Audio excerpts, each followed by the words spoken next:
할렐루야. 우리 앞뒤 좌우로 인사하겠습니다. 잘 오셨습니다. 한 주간도 바쁘신 와중에도 또 이렇게 예배 자리에 오신 여러분들을 주님의 이름으로 환영하고 축복합니다. 우리 같이 찬양할 때 나는 하나님을 예배하는 예배자입니다. 같이 찬양 드리는데요. 교회에서 뿐만 아니라 우리의 삶의 현장에서도 여전히 나는 예배자가 되고 하나님을 기뻐하는 사람이 되기를 고백하며 찬양으로 나아갑니다.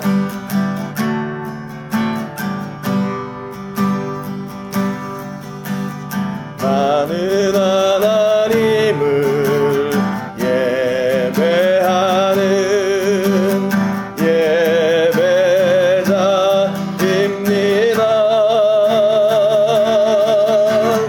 내가 서 있는 곳 어디서나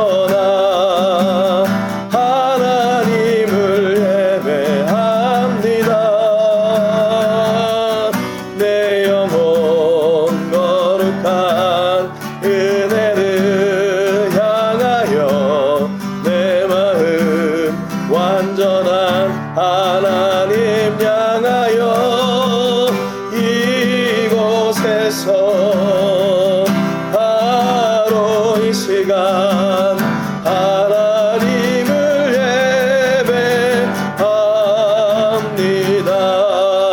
나는 하나님을 예배하는 예배자입니다.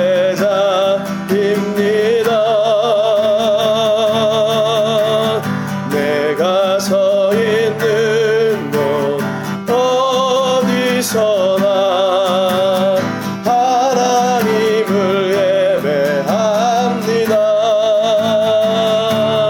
내 영혼 거룩한 은혜를 향하여 내 마음 완전한 하나님 향하여 이곳에서 바로 이 시간 하나님을 예배합니다. 내 영혼 거룩한 은혜를 향하여 내 영혼 거룩한 은혜를 향하여 내 마음 완전한 하나님 향하여 이곳에서 바로 이 시간 하나님을 예배합니다. 이곳에서 바로 이 시간 하나님을 예배합니다. 내 눈 주의 영광을 보네. 내 눈 주의 영광을 보네. 우리 가운데 계신 주님 그 빛난 영광 온 하늘 덮고 그 찬송 온 땅 가득해. 내 눈 주의 영광을 보네. 찬송 가운데 서신 주님의 얼굴은 온 세상 향하네. 권능의 발을 드셨네. 주의 영광 이곳에 가득해. 우린 선해 주님과 함께 찬양하며 우리는 전진하리. 모든 영광 주 볼 때까지 내 눈 주의 영광을 보네. 주의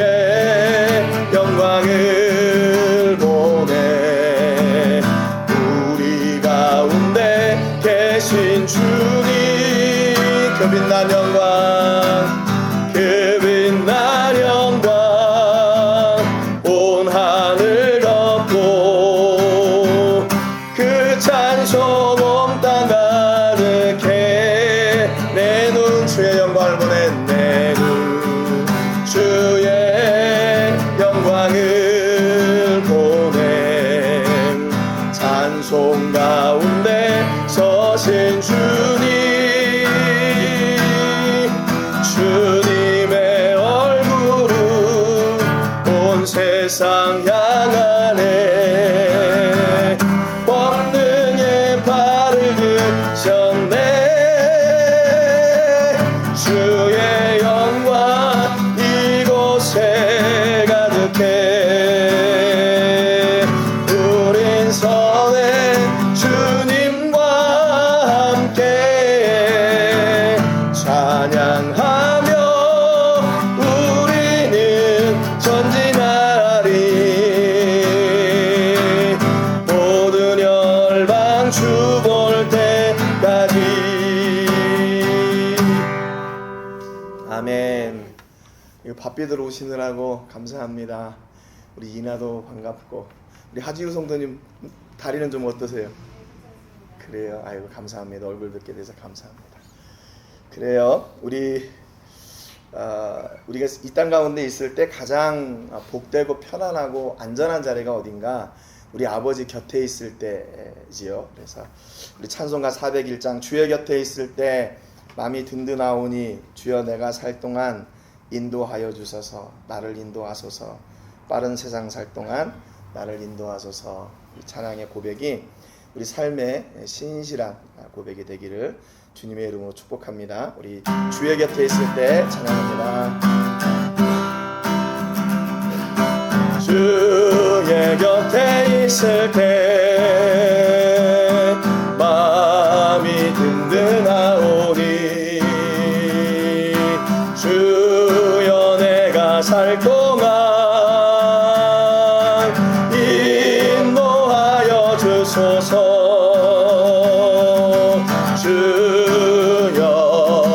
주여 나를 인도하소서. 빠른 세상 살 동안 주여 인도하소서. 피난처인 예수여, 피난처인 예수여, 세상 물결험할 때 크신 은혜 베푸사 나를 숨겨주소서. 주여 나를 인도하소서. 빠른 세상 살 동안 주여 인도하소서. 세상 풍 빠진 한우, 세상 풍 빠진 한우, 영화로운 나라와 눈물 없는 곳으로 들어가게 하소서. 주여 나를 인도하소서. 빠른 세상 살 동안 주여 인도하소서. 주여 나를 인도하소서. 주여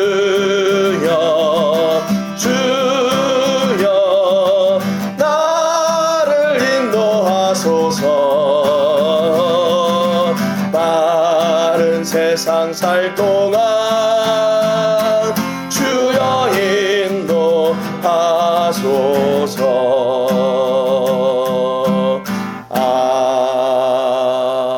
아멘.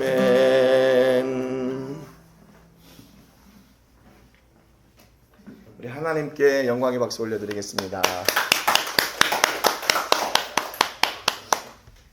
우리 예배로 나가기 전에 한 주간에 우리의 죄를 먼저 꺼내놓고 기도하는 시간을 갖겠습니다. 한 주간도 내 뜻과 의지대로 살았던 거, 내 계획과 내 경험을 붙잡고 살았던 거, 또 나를 통해서 예수님의 십자가의 복음이 증거되어야 될 텐데 그러지 못한 거, 또 남들을 위로하고 사랑해야 될 텐데 그러지 못한 거 용서해 주시고, 예수님의 십자가의 보혈로 정결하게 씻으셔서 온전한 예배 드릴 수 있도록 위해서 기도해 주시고요.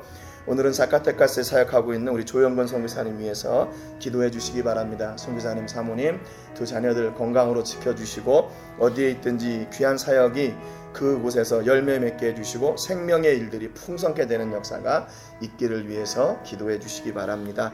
우리 다 같이 통성으로 기도하겠습니다. 존귀하신 하나님 아버지, 감사와 영광 올려드립니다. 오늘 이 아침에도 저희들을 각처에서 부르시고 아버지 하나님 예배할 수 있는 은혜와 복 주셔서 감사합니다. 오늘도 하나님을 예배하는데 마음과 뜻과 정성을 다하여 하나님께 집중하며 예배할 수 있는 놀라운 시간이 되게 하여 주시고 아버지 이 예배를 통해서 하나님 홀로 아버지 영광 받으시는 시간이 되게 해주시기를 원합니다. 하나님, 먼저 우리가 한 주간에 우리의 죄를 꺼내놓고 기도합니다.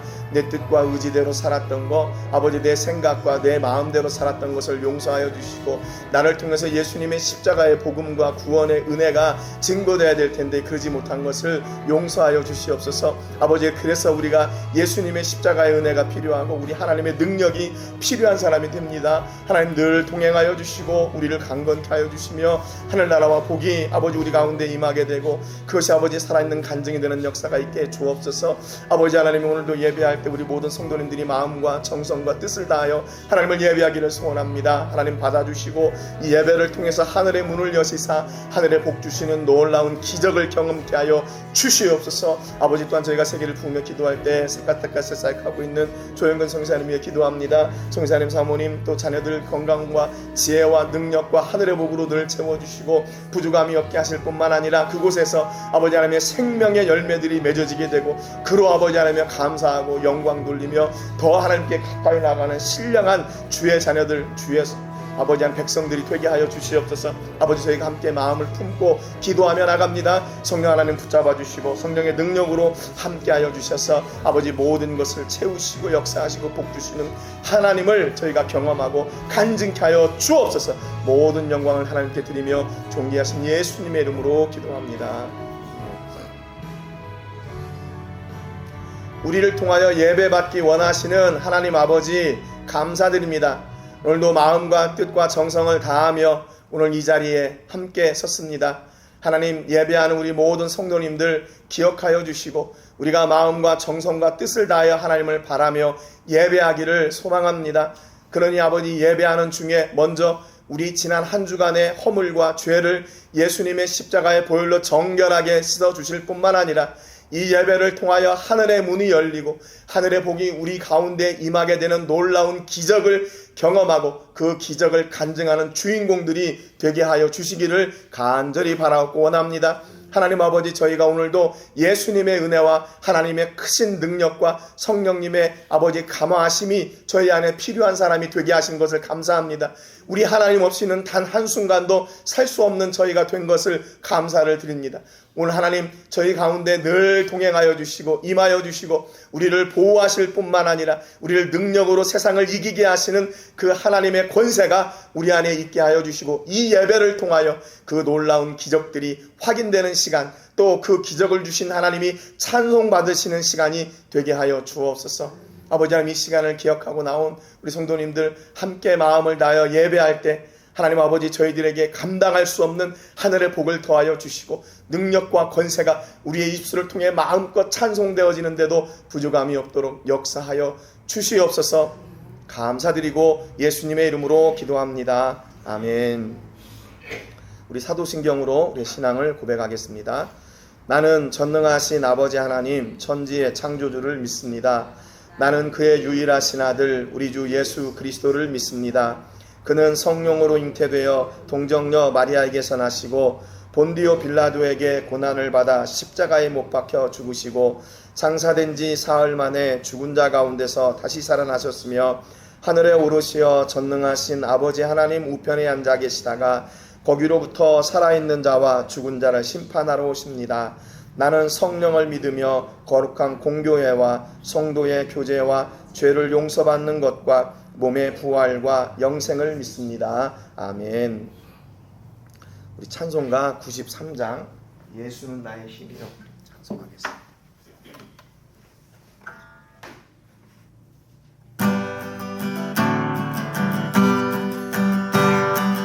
예수는 나의 힘이요 내 생명 되시네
예수는 나의 힘이요 내 기쁨 되시니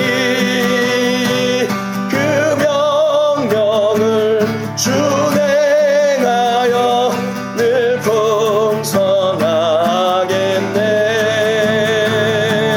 주야로 보호하시며 바른 길 가게 하시니 의지하고 따라가니 주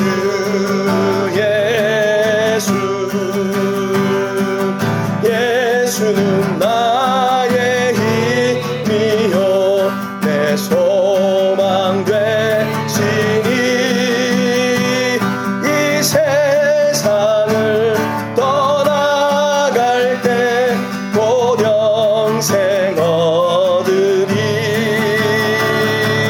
한없는 복을 주시고 영원한 기쁨 주시니 나의 생명 나의 기쁨 주 예수. 나의 생명 나의 기쁨 나의 생명 나의 기쁨 주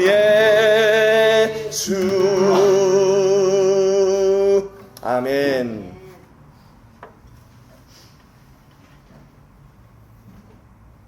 기도하겠습니다. 아버지 감사합니다. 오늘도 우리의 입술을 열어 우리의 복 되시고 우리의 힘이시고 우리의 생명이시고 우리의 기쁨이신 하나님을 고백할 수 있도록 은혜 주시니 감사합니다. 비록 우리를 둘러싸고 있는 상황들은 지치고 힘들고 낙심되고 부정적인 상황 가운데 있다 할지라도 하늘을 바랄 때 하늘에 우리의 소망 되시고 우리의 생명 되신 하나님이 계시기에 또 내 삶의 현장 가운데 우리 예수님과 성령님이 동행하시기에 우리는 다시 이 절망을 딛고 일어설 수 있었습니다.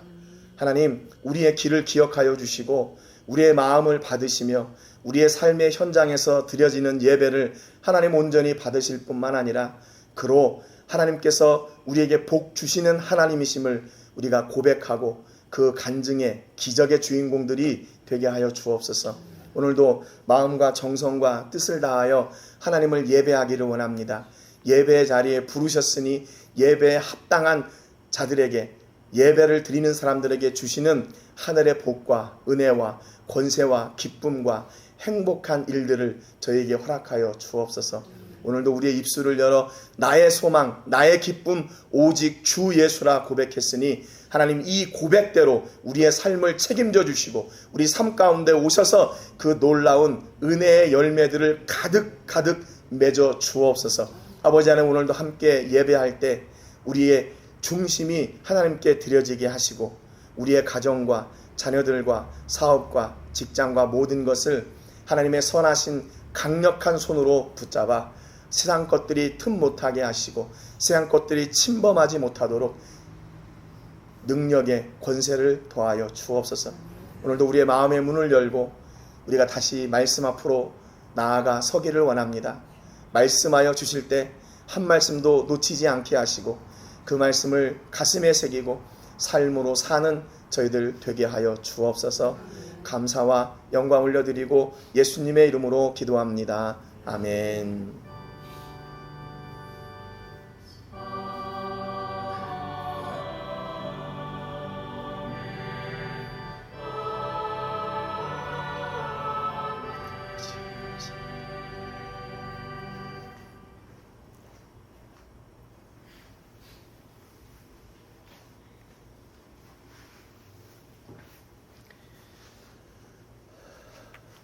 아침에 올 때는 날씨가 추워가지고 자동차도 히터를 켜고 왔는데 어우 여기 이거 왜 이렇게 덥죠? 하늘의 은혜가 아우. 한 주간도 잘 지내셨죠? 예. 잘 지내셨을 줄 믿습니다. 그런 것 같아요. 전에는 이렇게 한 주 한 주 가는 게 왜 이렇게 시간이 많이 걸리나 이랬었는데 요즘은 한 주가 왜 이렇게 빨리 가는지 모르겠어요. 그 나이대로 그 속도가 간다고 하더라고요. 세상의 속도가. 그러니까 20대는 시속 20km로 세상이 가는데 60대가 되면 시속 60km로 세상이 그렇게 빨리 간대요. 그래서 야 진짜로 그런 건가 하는 생각이 드는데 또 이렇게 예배의 자리에 함께하게 돼서 너무나 감사하고 주님의 이름으로 축복합니다. 우리 지금 지난주에 이어서 예배를 사랑하는 사람 다윗에 대해서 이렇게 말씀을 나누고 있죠. 다윗이 예배를 사랑했던 그 근거가 뭐였냐면 지난주에 그 인생의 말년에 그 아들 솔로몬에게 어떻게 제사를 드려야 되는지를 다 이렇게 정리해 줬어요. 그러니까 이게 얼마나 감사한 일이에요. 연세 드셔가지고 이제 뭐 병약하거나 또 이렇게 정신이 왔다 갔다 하거나 그러면 내가 자녀들에게 뭘 가르쳐 주고 싶어도 뭐 못 가르쳐 주잖아요. 그런데 그때까지도 정신이 올바라 가지고 하나님에 대해서 또 하나님이 기뻐하시는 예배에 대해서 이거를 어떻게 해야 되는가를 그 자녀에게 가르쳐 주고 그걸 딱 이렇게 틀을 만들어 놓을 수 있는 아버지, 그런 부모가 얼마나 복된 부모인가 하는 것을 생각을 해봤어요. 저희 아버지는 말년에 병원에 계속 계셔가지고 조금 이제 좀 그런 좀 오랜 시간을 그렇게 사셨는데 오늘 이 다윗을 지난주에 이렇게 보면서 건강을 잘 지켜서 우리 자녀들에게 하나님을 어떻게 섬기는지, 하나님이 기뻐하시는 일이 무엇인지를 가르쳐주는 부모가 정말 복된 부모구나라는 그런 생각을 했습니다.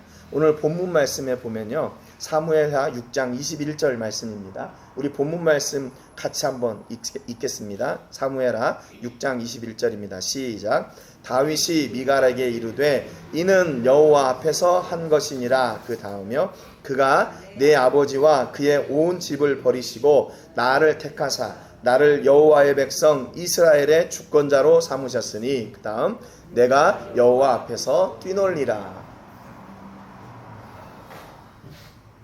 다윗이요, 이게 자기 아내 미갈에게 했던 얘기예요. 나는 여호와 앞에서 뛰놀리라. 그러니까 뛰놀다는 말은 여기 보니까 춤춘다. 나는 하나님 앞에서 춤출 거야. 내가 임금이 돼가지고 사람들이 나를 저 사람이 이렇게 체면도 없이 저렇게 그렇게 손가락질 한다 할지라도 나는 하나님 앞에서 이 기쁨을 나는 이렇게 춤추면서 자랑할 거야 라고 다윗이 고백했던 내용이에요. 이게 언제 이런 고백을 했냐면요, 여기 그 다음에 지도에 보면은 이 법궤가 이동했던 경로가 나옵니다. 오른쪽에 이 파란색은 이스라엘의 법궤가 있었던 때고 왼쪽에 빨간색은 법궤를 빼앗겨 가지고 블레셋 땅에 있을 때였어요. 그러니까 지금 원래 법궤는 하나님께서 이스라엘 백성들에게 주신 건데 전쟁에서 그걸 가지고 나갔다가 블레셋에게 빼앗기고 나서 자기들이 가지고 있어야 될 정체성을 적군에게 빼앗긴 거예요. 그래서 그 법궤가 블레셋에 이제 왔다 갔다 하면서 우상들을 다 깨뜨리고 무너뜨리고 하는 그런 일들이 있으니까 블레셋도 이 법궤를 어떻게 하지를 못하는 거예요. 그래서 나중에 여기 보면 이 아비나답의 집이라는 곳에서 이제 여기에서 이 법궤가 임하게 되는데 다윗이 그것을 가져오려고 엄청나게 애를 썼어요. 하나님의 것이 하나님의 백성에게 있어야지 이 다른 대적들에게 가 있으니까 이게 이 다윗의 입장에서는 이게 불편했던 거죠. 여러분 혹시 그런 거 없으세요? 나는 하나님의 자녀인데 하나님이 자녀가 누려야 될 복을 하나님의 자녀가 아닌 사람들이 누리는 거 보고 이렇게 막 질투나신 적 있어요? 그 질투가 나서야 정상적인 거죠. 이게 나쁜 마음의 질투가 아니라 나는 하나님의 백성이고 하나님이 기뻐하시는 사람인데 마땅히 하나님이 기뻐하시는 사람이 누리는 복을 하나님의 백성이 누려야 되는데 다른 사람이 누리는 것 같아요. 그러면 어떻게 해야 될까요? 하나님, 내가 뭔가 부족한 게 있나요? 내가 뭐 잘못됐나요? 내가 어떻게 해야 하나님께서 주시는 그 복을 누리는 주인공이 될 수 있을까요? 이렇게 하나님 앞에 가까이 나가는 마음이 생기는 게 지극히 정상적인 거 아니에요? 나는 하나님의 백성인데 하나님 복 안 받아도 돼. 내 자녀들이 나를 아버지나 어머니로 인정하지 않고 자기 뜻대로 자기 혼자 살 수 있다고 생각해 보세요. 얼마나 서운하겠어요. 그래도 효도하지는 못할 망정 그래도 그 마음 한구석에는 우리 아버지 어머니지라고 하는 그런 신뢰, 그런 믿음, 그게 있어야 될 거 아니에요. 그런데 그것도 없이 아버지는 아버지, 어머니는 어머니, 나는 나, 이렇게 만약에 그렇게 산다고 탁 선언한다면 부모에게 있어서 그거는 사형 선고보다 더 가슴 아픈 일일 것 같아요. 그러니까 다윗이 그 하나님의 법궤가 블레셋에 있는 것을 보고 그것을 견딜 수가 없었어요. 그것을 가져와야 되는 거죠. 그래서 이제 그 법궤를 옮겨오기 위해서 사람들을 모집합니다. 6장 1절에 보니까 이스라엘에서 뽑은 무리 3만 명을 다시 모았어요. 3만 명을 모았어요. 그리고 2절에 보니까 다윗이 일어나 자기와 함께 있는 모든 사람과 더불어 바알레 유다로 가서 거기서 하나님의 궤를 메어오려고 했다고 기록하고 있습니다. 그러니까 지금 다윗에게 있어서 그의 중심에는 뭐가 있냐면 하나님의 법궤가 하나님의 백성 가운데, 그리고 내가 이 일을 지키는 마땅한 사명을 받은 자라는 사실을 다윗은 계속 그것을 가지고 있었어요. 하나님의 사람으로서. 여러분, 우리는 이 땅을 살면서 두 가지 신분을 가지고 있죠. 하나는 뭐냐면 세상의 신분이에요. 세상의 신분. 세상에서 만들어지는 신분. 그리고 또 하나는 뭐냐면요, 하늘의 신분이에요. 내가 예수님을 믿음으로 말미암아, 내가 예수님을 믿게 되고 나의 구주로 고백함으로 말미암아 형성된 하늘의 관계. 여러분, 그런데 이 하늘의 관계를 하나님이 먼저 세워놓으셨다는 사실을 여러분 꼭 기억하시기를 바랍니다. 하늘의 관계. 그러니까 우리가 이 땅을 살면서 사람의 관계, 이렇게 이 땅에서 형성된 관계, 그리고 하늘의 관계를 사는 사람들인데, 우리는 하늘의 관계를 통해 사는 사람들이라는 것을 잊으면 안 돼요. 그래서 다윗이 그 일을 이루려고 하나님과의 관계를 온전히 회복하려고 사람들을 다 모았어요. 다 모았어요. 그래가지고 6장 2절에 하반절에 보니까 그 궤는 그룹들 사이에 좌정하신 만군의 여호와의 이름으로 불리는 것이다 그랬어요. 그러니까 그 궤, 하나님의 법궤, 하나님의 그 법궤가 그렇게 중요한 이유는 뭐냐면 이스라엘 백성들에게 있어서 그 법궤는 하나님의 임재를 상징하는 겁니다. 하나님의 임재를 상징하는 거예요. 그러니까 그 법궤를 볼 때마다 하나님이 거기 계시고 그 법궤하고 함께 있을 때 하나님이 나와 함께 하신다는 것을 그렇게 늘 확인했던 사람들이에요. 그러니까 지금은 우리가 법궤가 없이도 우리는 믿음으로 그것을 확인하잖아요. 그런데 당시에는 아직 그 수준까지 이게 안 간 거예요. 그래서 어떤 형상이나 이걸 가지고 여기에 하나님이 임재한다는 것을 믿고 그것에 이제 순종하며 그걸 따라갔던 사람들이라는 거죠. 여러분, 그러니까 지금 우리는요, 하나님의 놀라운 은혜로 말미암아 법궤가 없어도 하나님이 나와 함께 하신다는 사실을 우리는 믿는 거죠. 어떠세요? 한 주간 이렇게 사시면서 역시 내가 한 주간 잘 살았어, 이렇게 뻔뻔하게 얘기하실 분 계세요? 뻔뻔한 거죠. 한 주간 하나님의 은혜로 잘 산 거죠. 그렇죠? 나도 모르는 사이에 하나님이 이렇게 우리를 잘 지켜가시고 세워가시고 온전케 해가시는 그 은혜로 말미암아 내가 이렇게 강건하게 살 수 있었던 거죠. 하나님의 돌보심이 없었더라면 어떻게 살았을까? 좀 그런 위기감이 들지 않으세요?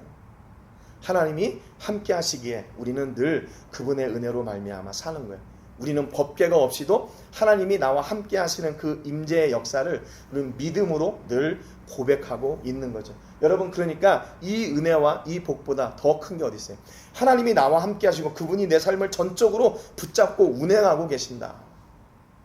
그것을 믿을 수 있다면, 그 믿음이 있다면 우리는 진짜로 복받은 사람이라는 거예요. 그래서 이 법궤가 어디에 있는가? 그룹들 사이에 좌정하신 만군의 여호와의 이름으로 불리는 것이다. 하나님의 임재의 상징이다. 그렇게 말하고 있는 거죠. 3절에 보니까 그들이 하나님의 궤를 새 수레에 싣고 산에 있는 아비나답의 집에서 나오는데 아비나답의 아들 우사와 아요가 그 새 수레를 모니라 그랬어요. 수레에 싣고 이 법궤를 가지고 오는 거예요. 원래 법궤를 이렇게 움직일 때는, 이동할 때에는 제사장들이 이렇게 긴 발을 가지고 그 안에 법궤를 놓고 제사장들이 움직여야 돼요. 근데 어떤 이유에서였는지 거기에서 이렇게 소 달구지에다가 법궤를 올려놓고 움직이게 됐어요. 4절에 보니까 그들이 산에 있는 아비나답의 집에서 하나님의 궤를 싣고 나올 때 아이오는 궤 앞에 가고 다윗과 이스라엘 온 족속은 잣나무로 만든 여러 가지 악기와 수금과 비파와 소고와 양금과 제금으로 여호와 앞에서 연주하더라 그랬습니다. 그러니까 지금 이 다윗이 그렇게 기도하고 준비하던 법궤가 움직이니까 얼마나 신이 났겠어요. 그러니까 아이오는 앞에서 그 궤를 인도해 가고 백성들과 다윗은 그 뒤에서 악기를 연주하면서 그 법궤를 따라갔단 말이죠. 얼마나 행복한 축제입니까? 여러분, 한가운데 우리 하나님이 계시고 그 하나님을 중심으로 함께 기뻐하고 즐거워할 수 있는 공동체, 하나님이 주시는, 하나님이 공급해 주시는 복과 은혜로 마음껏 그 하나님의 은혜를 누리고 찬송하는 공동체, 얼마나 행복한 공동체예요. 여러분, 이 공동체가 바로 우리들인 것을 주님의 이름으로 고백하고 축복합니다. 여러분, 우리가 우리 중심에 하나님이 계시고 그분으로 말미암아 기뻐하고 즐거워하는 거죠. 여러분, 진짜로 세상에 이렇게 일들을 하나씩 이렇게 따져보면 거기에 무슨 기뻐할 게 있고 소망이 있고 그래요. 세상의 일들에 그런 건 없는 것 같아요. 그럼에도 불구하고 하나님을 생각할 때 그 하나님으로 말미암아 하나님을 생각할 때 우리에게 주시는 그 기쁨과 은혜가 풍성해지는 것 같아요. 저 자신을 돌아봐도 나를 볼 때는 별로 소망이 없는 것 같아요. 별로 소망이 없어요. 그런데 그래도 나를 붙잡고 사용하고 계시는 그 하나님께 소망이 있어서 그래도 감사하면서 이 길을 가게 되는 거죠. 여러분의 삶 속에서 늘 여러분을 붙잡고 여러분을 이렇게 기쁘게 하시는 그 하나님을 중심으로 삼고 그분을 소망 삼고 그분을 능력 삼고 그분을 은혜 삼고 사시는 여러분 되시기를 주님의 이름으로 축복합니다. 여러분, 우리가 그래서 매 순간 하나님을 고백해도 괜찮을 것 같아요. 하나님 감사합니다. 안 믿는 사람들이 볼 땐 저 사람이 뭐 이렇게 혼자 이렇게 중얼거려 그렇게 생각할 수도 있겠지만, 아니 매 순간 하나님이 함께 하셔서 이렇게 감사한데 그러면 그 감사를 고백하는 게 뭐 잘못된 겁니까? 우리는 그 하나님을 믿고 그분과 동행하고 있는 사람들이니까 그 하나님을 매 순간 고백하고 감사하고 찬송하는 그 은혜가 여러분의 또 살 가운데 늘 풍성하시기를 주님의 이름으로 축복합니다. 6절에 보니까 이제 문제가 생겼어요. 그들이 나곤의 타작마당에 이르러서는 소들이 뛰므로 웃사가 손을 들어 하나님의 궤를 붙들었더니 그랬습니다. 이제 타작마당, 그러니까 좀 소란했던 것 같아요. 거기에 이제 소가 이렇게 법궤를 끌고 가는데 갑자기 소가 이렇게 뛰니까 법궤가 넘어지게 생겼잖아요. 그런데 그래서 웃사가 잡았단 말이에요. 7절에 보니까 여호와 하나님이 웃사가 잘못함으로 말미암아 진노하사 그를 그곳에서 치시니 그가 거기 하나님의 궤 곁에서 죽으니라. 저 같아도 만약에 이게 법궤가 이렇게 가는데 그게 이렇게 소가 움직여가지고 떨어지려고 하면 저도 잡을 것 같아요. 그걸 안 떨어지게 하려고. 뒤는 생각지 말고. 근데 많은 사람들이 이 성경을 이 부분을 이렇게 해석할 때 너무 냉혹하게 해석해요. 앞서도 말씀드렸지만 그 원래 법궤 옮기는 법이 잘못됐다. 그리고 그 법궤가 이렇게 떨어지려고 하면 그거를 손으로 잡으면 안 되는데 죄 있는 사람이 그걸 잡았으니까 그래서 죽은 거다. 웃사는 마땅히 죽게 된 거예요. 마땅히 죽게 된 거야. 근데 그런 이렇게 해석들을 보면서 저 자신을 생각해봐요. 여러분 같으면 어떻겠어요? 만약에 이렇게 법궤가 움직이는 그 행렬에 서 있는데 소가 이렇게 떠가지고 갑자기 이게 달구지가 넘어지면서 법궤가 땅에 떨어져서 다 깨지게 생겼단 말이에요.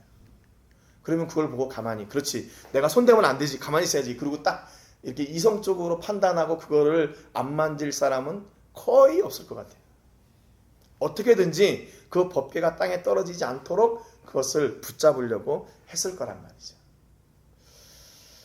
그러니까 우리가 여기서 그 웃사가 단순히 그 법궤를 손댄 것으로 죽었다 이렇게 딱 단정하기에는 이유가 충분하지가 않아요.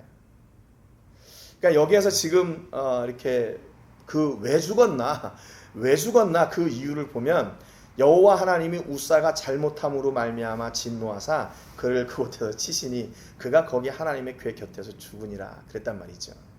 그러니까 겉으로 드러나는 일은 웃사가 법궤를 만지면 안 되는데 제사장 위에는 만지면 안 되는데 만졌기 때문에 죽었다고 생각이 돼요.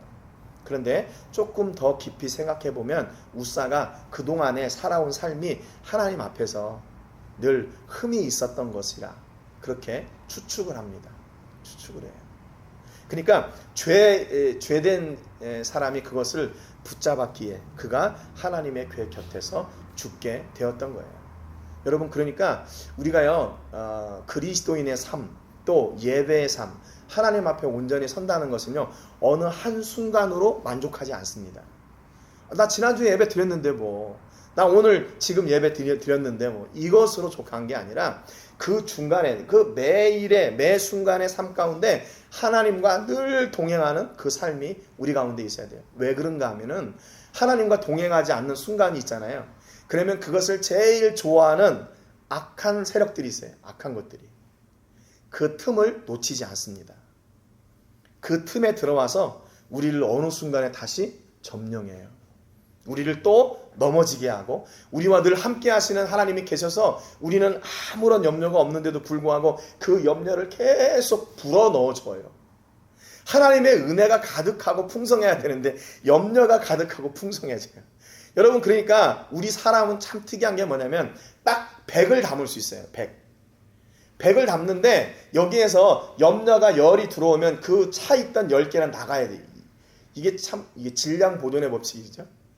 그래서 성령의 은혜가 들어오면 그동안에 있던 염려들이 빠져나가는데, 또 염려가 들어오면 그 성령의 은혜가 또 빠져나가게 돼 있어요. 사람은 참 희한해요. 그래서 저희 어머님이 그런 말씀을 하셨는데, 하나의 염려가 끝나면 그걸로 끝날 줄 알았는데 또 다른 염려가 들어온대요. 염려가 또 들어오고 또 다른 염려가 들어오고 계속 염려가 들어온대요. 나중에 하나님의 은혜를 받고 보니까 하나님의 은혜가 계속 들어오더라고. 그런 말씀을 하시더라고요. 제가 어렸을 때. 여러분은 어떠신 것 같아요? 여러분은 딱 이걸 의도적으로 이제는 염려들은 들어오지 마, 딱 끊고 하나님의 은혜만 들어와, 이렇게 할 수 있어요. 우리가 이렇게 예배하거나 하나님 앞에 딱 설 때는 그게 가능하더라고요. 그런데 이게 살다 보면 나도 모르는 사이에 이렇게 열려 있는 게 있어요. 그러면 이렇게 들어와요. 그러면 여기 차 있던 것이 또 빠져나가게 되고. 그래서 이게 계속 그 싸움인 것 같아요. 내 안에 성령님의 은혜가 들어오냐, 하나님의 은혜가 들어오냐, 아니면 세상의 염려가 들어오냐, 이 싸움인 것 같아요. 그래서 성경은 항상 기뻐하라, 쉬지 말고 기도하라, 범사에 감사하라. 그러니까 모든 every moment, 모든 순간에 우리는 하나님을 잊어서는 안 돼요. 왜냐하면 그 있는 순간에 다른 것이 우리를 점령하기 때문에 그래요. 그러니까 여기에서 그 우사가 왜 죽었나 하면 단순히 그것을 만졌기 때문에 그 이유도 있겠지만, 그 이전의 삶 속에서 우사가 하나님 앞에 온전하지 못한 부분이 있었을 것이다 추측합니다. 안타깝지요. 죽었어요. 하나님의 궤 곁에서 죽었어요. 여호와께서 우사를 치심으로 다윗이 분하여 그것을 베레스 우사라 부르니 그 이름이 오늘까지 이르니라. 이게 베레스 우사라는 말이요, 우사의 잘못된 일 또는 우사의 위반, 범죄, 그런 뜻입니다. 그러니까 거기 베레스 우사라는 그 이름이 지어졌잖아요. 그러니까 여기를 볼 때마다 우사가 하나님 앞에 잘못하면 죽었어, 이게 계속 기억되는 거예요. 베레스 우사가 잘못돼서 죽었어. 여러분은 혹시 이런 여러분의 삶 속에서 어떤 기억이 남기를 원하십니까? 베레스 우사, 이게 아니라 기쁨의 우사, 복받은 우사. 이거 얼마나 좋아요. 그런 은혜를 좀 받았으면 좋겠는데, 우사는 정말로 그가 하나님 앞에 온전하지 못함으로 베레스 우사의 배반, 위반, 그런 뜻에 있는 그 지역으로 그곳이 불리게 됐어요. 여러분, 우리 과달라하라는 어떻게 불렸으면 좋겠어요? 우리 집사님들이 사는 그 현장이, 그곳에서 어떤 집사님이 복받은 집, 어떤 권사님이 복받은 집, 어떤 성도님이 복받은 집, 이렇게 좀 불리면 좋지 않을까요? 얼마나 좋을까요? 우리는 그 예수님을 믿는 순간부터 이런 별명을 떨칠래야 떨칠 수가 없는 사람들이죠. 그렇잖아요. 예수님을 믿기 시작하면서부터 저 사람은 예수 믿는 사람 이게 딱 되니까 우리가 만약에 하나님의 은혜와 복으로 살지 않는다면 세상 사람들은 하나님을 오해하게 되고 예수님을 오해하게 되고 저 사람 예수님 잘 믿는 것 같은데 복은 못 받은 것 같아요. 이렇게 생각한다면 이게 얼마나 안타까운 일이에요. 여러분, 우리가 있는 그 땅이 하나님께서 복 주시는 땅이 되기를 주님의 이름으로 축복합니다. 우리가 함께하는 공동체가 진짜로 저곳은 하나님의 복이 임하는 곳, 하나님의 복이 임하는 곳, 하나님의 은혜가 임하는 곳. 저 사람이 저렇게 사는 걸 보니까 저 사람은 하나님의 은혜가 있는 것 같아. 저 사람을 보니까 하나님의 복이 있는 것 같아. 저 사람은 진짜로 누가 이렇게 붙잡고 살아가는 것 같아. 네, 이런 주인공들이 되시기를 주님의 이름으로 축복합니다. 여러분의 사업장이 하나님의 사업장이 되고 하나님의 복이 임하는 곳이 되고 여러분의 자녀들이 바로 그런 축복의 통로들이 되시기를 주님의 이름으로 축복합니다. 그래서 다윗이 여호와의 궤를 옮겨 다윗성 자기에게로 메어가기를 즐겨하지 아니하고 가드 사람 오벳에돔의 집으로 메어간지라 그랬어요. 아마 그 나곤의 타작마당 근처에 있었던 오벳에돔이라는 사람의 집에 옮긴 것 같아요. 이거 안 되겠다. 사람이 죽었으니까 이게 얼마나 큰일이에요. 이걸 다시 수습해야 되잖아요.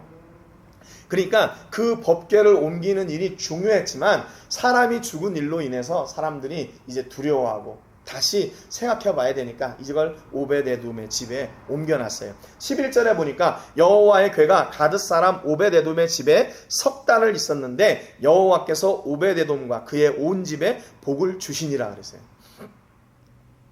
몇 달 있었다고요? 석 달. 여러분, 석 달이 하나님의 은혜를 경험하는 최소한의 시간입니다. 최소한의 시간. 그러니까 여기 석 달을 있었는데 여호와께서 오벳에돔과 그의 온 집에 복을 주셨다. 그 말은 석 달이 지나서 그 91일째부터 복을 주셨다 그 얘기가 아니라 그 하나님의 궤가 임하면서부터까지 이렇게 보니까 3개월 정도 지나니까 저 사람들이 달라졌는데? 뭐 때문에? 하나님의 법궤가 저 집에 들어가고 하나님의 법궤를 통해서 하나님의 은혜와 복이 임했구나 라는 것을 사람들, 믿지 않는 사람들도 아는데 3개월 걸린다. 3개월. 3개월이면 긴 건가요? 짧은 건가요? 짧은 거라 생각해요. 3개월이면. 그렇죠? 3개월인데 그것이 다른 사람들이 볼 때도 저 집이 왜 이렇게 잘 돼? 저 집이 왜 이렇게 복이 있어? 저 집이 왜 이렇게 저렇게 하는 일마다 잘 되고 잘 돼? 그 이유가 뭔가? 전에 그 이전과 그 이후의 차이를 보니까 거기에 하나님의 법궤가 있다 없다 그 차이밖에 없는 거예요. 하나님의 법궤가 들어오면서부터 저 집이 달라지기 시작했어. 저 집에 주시는 하나님의 복이 달라지기 시작했어. 여러분, 신앙생활한 지 얼마나 되셨어요? 그렇다면 우리는 이미 복을 받아도 한참 받아야 되는 그런 간증이 많이 쌓이는 그런 과정이 아닐까요? 3개월만 해도 그렇게 보여졌는데 10년, 20년 신앙생활을 했다면 우리 안에 간증이 얼마나 더 많아지겠어요. 여러분, 너무나 놀랍게 기대가 됩니다. 여러분의 사업장을 통해서, 여러분의 가정을 통해서, 자녀들을 통해서 이렇게 놀랍게 복 주실 하나님의 은혜가 기대가 돼요. 기대가 돼요. 여러분, 이 복이 어디로부터 오는 거라고요? 나로부터 오는 게 아니라 아버지 하나님으로부터 오는 거예요. 여러분, 그러니까 그렇게 기도하세요. 하나님, 가드 사람 오벳에돔의 집은 3개월 만에 그렇게 복을 받았다는데 하나님, 우리 집도, 우리 가정도, 우리의 자녀들도, 우리의 사업도 3개월 안에 복 주세요. 이게 기록되어 있잖아요. 그러니까 그 사람하고 나하고 다른 게 뭡니까? 어떻게 얘기하면 이 오벳에돔이라는 사람은 법궤를 자기 집에 유치하려고 노력했던 사람이 아니에요. 그러니까 사고가 나서 얼떨결에 이거 안 되겠어. 너희 집에 좀 잠깐 이 법궤를 둬야 되겠어. 다윗이 얘기하니까 그냥 울며 겨자 먹기로 지금 받은 거 아니에요? 이거 자칫했다가는 또 우리 죽었던 우사처럼 우리 집에 또 죽을 사람이 생길 수도 있는데 뭐 그런 염려가 왜 없었겠어요? 그런데 하나님의 법궤가 그 집에 임하고 나자 그 염려들이 다 복으로 바뀌었다는 거예요. 복으로. 얼마나 놀라운 은혜입니까? 얼마나 놀라운 복이에요. 여러분, 하나님이 주시는 이 확실한 복을 우리가 마음껏 누렸으면 좋겠어요. 그리고 이 복을 마음껏 전하고 증거하는 여러분들이 되셨으면 좋겠어요. 어떻게 이렇게 잘 됐습니까? 물어보면 내가요 이거 얼마나 고생했는지 몰라요. 이게 아니라 하나님이 저를 이렇게 복 주셨어요. 하나님에 대한 이야기가 풍성해지는 여러분 되시기를 주님의 이름으로 축복합니다. 여러분 이제 2025년 12월 이제 첫째 주잖아요. 마지막 한 달 이렇게 달력을 남겨두고서 지난 11개월 동안의 삶을 한번 이렇게 돌아보세요. 누구의 은혜였어요? 아무리 돌아봐도 하나님의 은혜가 아니고서는 여기까지 올 수가 없었던 것 같아요. 저도 역시 마찬가지고요. 하나님의 은혜가 우리를 이렇게 꽉 붙잡고 계셔서 그분의 은혜로 말미암아 내가 오늘 이렇게 이 자리에 서 있을 수 있었던 거예요. 때로는 이 자리까지 오는데 돌아올 때도 있었고 더디 갈 때도 있었고 내가 생각했던 것보다 더 낮은 자리에 또 안 좋은 그런 환경과 그런 상황에 처했던 때도 있었겠죠. 그럼에도 불구하고 하나님이 우리를 인도하시는 계획은 언제나 하나님 곁이었고 하나님께서 주시는 그 복을 마음껏 누리는 그 소망의 자리였어요. 여러분 우리를 통해서 이런 내게 복 주시고 능력 주시고 나와 함께 하시는 하나님이 마음껏 증거되는 그런 축복의 통로들이 되시기를 주님의 이름으로 축복합니다. 그러니까 12절에 보니까 어떤 사람이 다윗 왕에게 아뢰어 이르되 여호와께서 하나님의 궤로 말미암아 오베데돔의 집과 그의 모든 소유에 복을 주셨다 한지라 그랬어요. 여러분 소유가 있는데 그 소유 중에 어떤 소유예요? 그의 모든 소유예요. 모든 소유. 그러니까 하나님이 일하시지 않으시는 곳이 없는 거예요. 물질의 복뿐만 아니라 건강의 복을 주시고 건강의 복뿐만 아니라 자녀들의 복을 주시고 자녀들의 복뿐만 아니라 가정의 복을 주시고 가정의 복뿐만 아니라 만사의 복을 주시는 그 하나님의 복의 영역이 어디예요? 모든 소유예요. 모든 소유. 모든 소유. 여러분 그러니까 하나님께는요 예외가 없어요. 우리에게 복 주시는데 예외가 없어요. 우리 가끔 그런 때 있잖아요. 야 너 이거 해. 이거 하면 내가 거기에 대한 대가를 주지만 이거 안 하면 대가에 응답 안 할 거야. 이렇게 얘기할 때 있잖아요. 애들한테도 그럴 때도 있고. 하나님은요 그렇지 않아요. 복에 인색하지 않으시는 분이에요. 그분은 복을 주시는데 어디에 복을 주시나? 모든 소유, 모든 상황, 모든 환경, 누구의? 하나님의 백성의 모든 것에 복을 주셔요. 이게 아버지의 마음이에요. 아버지의 마음. 아니 물질은 많은데 건강하지 못하면 그게 무슨 복이에요? 그렇지 않아요? 또 건강은 있는데 물질이 없어가지고 맨날 그것 때문에 고생. 그러면 그게 무슨 복이에요? 물질도 많고 건강도 많은데 자녀들 때문에 매번 고생하고 자녀들 때문에 마음이 아파요. 그럼 그게 복이에요? 아니에요. 하나님은 복을 주시는데요. 모든 일에 만사의 복을 주세요. 여러분 그러니까 기도하실 때 그렇게 기도하세요. 하나님 내게 이 복을 주시고 저 복을 주시고 이렇게 말씀하지 마시고 간단하게 만사의 복을 주세요. 만사의 복을 주세요. 끝! 그러면 끝이에요. 아니 거기 뭐 설명이 더 필요해요. 하나님 내 만사의 복을 주세요. 그러면 거기에 안에 자녀들도 포함되고 가족도 포함되고 나도 포함되고 사업도 포함되고 직장도 포함되고 다 포함되잖아요. 그러니까 지혜로운 기도는 짧고 강하게 만사의 복을 주세요. 만사의 복을 주세요. 언제까지? 3개월 안에 복 주세요. 만사의 3개월 안에 복 주세요. 하나님 앞에 그렇게 당당하게 기도하세요. 왜? 내 아버지니까 아버지께 그렇게 당당하게 구하는 거 맞지 않아요? 그게 좀 뻔뻔한 겁니까? 자녀로서 아버지께 그렇게 구하는 게 뻔뻔한 거예요? 아니에요. 그게 만약에 그런 능력이 없는데 그걸 달라고 하면 자녀가 아버지를 좀 헤아리지 못하는 좀 불효자가 되겠지만 아니 전능하신 하나님 앞에 우리가 왜 그렇게 간구하지 못해요? 당당하게 하나님 내가 이렇게 지금 열심히 하나님 영광 위해서 살려고 하는데 하나님 외면하지 마시고 3개월 안에 내 만사의 복을 주세요. 만사의 복을 주세요. 그래서 내가 하나님이 기뻐하시는 그 일을 감당케 해주세요. 12절 하반절에 보니까 다윗이 가서 하나님의 궤를 기쁨으로 메고 오베데돔의 집에서 다윗성으로 올라갈세. 드디어 이제 다윗이 뭐가 생겼냐면 용기가 생겼어요. 뭐 때문에? 오베데돔의 집에 있던 그 법궤를 통해서 하나님의 복이 임했다는 그 소식을 듣고 다윗이 이제 다시 용기가 생겼어요. 전에는 그 법궤를 움직이다가 웃사가 죽었는데 이제 그것을 어떻게 해야 되나 하나님 앞에 다시 깨닫게 된 거지요. 깨닫게 된 거죠. 그래서 때로는 우리가 만나는 어려움들 있잖아요. 그 어려움이 늘 실패가 아니에요. 그 어려움을 통해서 하나님께로 향하여 나가는 진짜 길을 찾게 되는 겁니다. 진짜 길. 그러니까 인생에 그 연륜이 쌓인다는 게 바로 그런 거 아니에요? 인생의 연륜이 쌓이다 보니까 실패의 길도 많이 갔었고 내가 정말 다른 곳에 이렇게 집중할 때도 있었잖아요. 그런데 그 연륜이 쌓이다 보니까 이 일을 할 때는 이렇게 가는 것이 가장 확실한 것 같아. 그 길을 찾게 되는 거죠.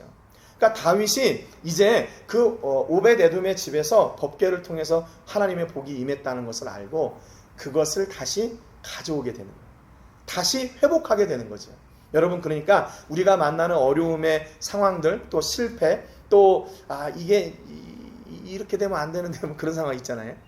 그때 어떻게 해야 되나? 하나님을 더 소망하고 하나님께 더 가까이 나가서 하나님의 은혜를 확실히 찾고 그것을 누려야 돼요. 그리고 실패했다가도 다시 도전해야죠. 어떤 사람이 그런 얘기를 했더라고요.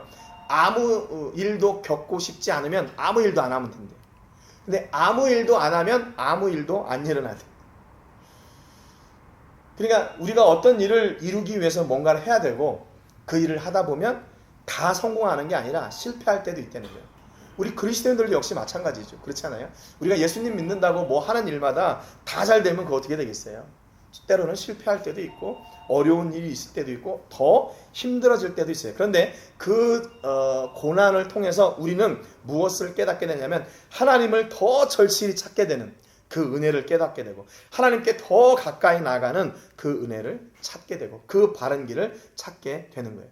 여러분, 실망하고 낙심되고 어려워하는 일들이 있었습니까? 그렇다면 그것을 다시 우리 아버지 하나님의 은혜 안에서 회복하고 그것을 다시 도전하는 여러분 되시기를 주님의 이름으로 축복합니다. 실패는 우리를 넘어뜨리는 것이 아니라 진짜 길을 찾게 되는 방법을 하나님께서 우리에게 알려주시고, 그러니까 거짓 길을 하나 알려주시고 진짜 길을 찾는 기회를 우리에게 허락해 주신 거예요. 여러분 안에 이런 놀라우신 하나님의 인도하심과 섭리하심, 그리고 예배를 향한 뜨거운 열정이 여러분 안에 회복되고 그 일을 더욱 감사로 누리게 되는 하나님의 자녀들, 백성들 되시기를 주님의 이름으로 축복합니다. 기도하겠습니다. 하나님 아버지, 감사드립니다. 오늘 말씀을 통해서 다윗이 하나님을 얼마나 뜨겁게 예비하기를 원했는지 같이 나눴습니다. 법궤를 옮기다가 사람이 죽는 일이 있었지만 잠시 머물다가 진짜 참된 길을 밝혀주시는 하나님의 은혜를 따라 다시 그 법궤를 옮기고 있습니다. 하나님, 때로는 우리가 삶 속에서 만나는 어려움들, 두려움들 또는 실패들이 있었습니다. 그럼에도 불구하고 우리가 하나님의 놀라운 이 일들을 감당하고 있는 이유는 이 안에 귀한 생명이 있고 하나님의 은혜가 있고 하나님께서 우리를 예비하신 참된 복이 있기 때문입니다.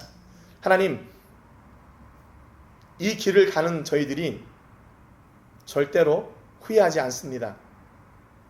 하나님을 갈망하며 나가고 하나님의 은혜를 누리고 하나님의 복을 누리는 것이 우리에게 축복임을 고백하며 나갑니다. 하나님, 우리의 모든 삶에 복을 허락하여 주시고 수일 내 하나님 그 복을 저희가 고백하고 누리는 주인공들이 되게 하여 주시옵소서.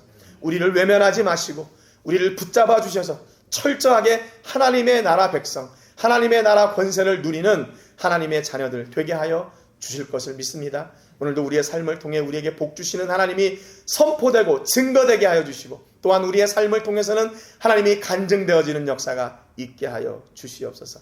이제는 우리 주 예수 그리스도의 은혜와 우리 아버지 하나님의 크신 사랑과 성령 하나님의 감동 감화 위로 교통하시는 은혜가 오늘도 하나님으로 말미암아 우리 모든 삶에 복 주실 것을 믿고 감사하며 나가는 우리 모든 성도님들과 가정과 자녀들과 사업과 직장과 캠퍼스와 세계 곳곳에서 주의 복음을 전하는 복음 전도자들 위해 이제로부터 영원토록 함께 하시기를 간절히 축복하옵나이다. 아멘.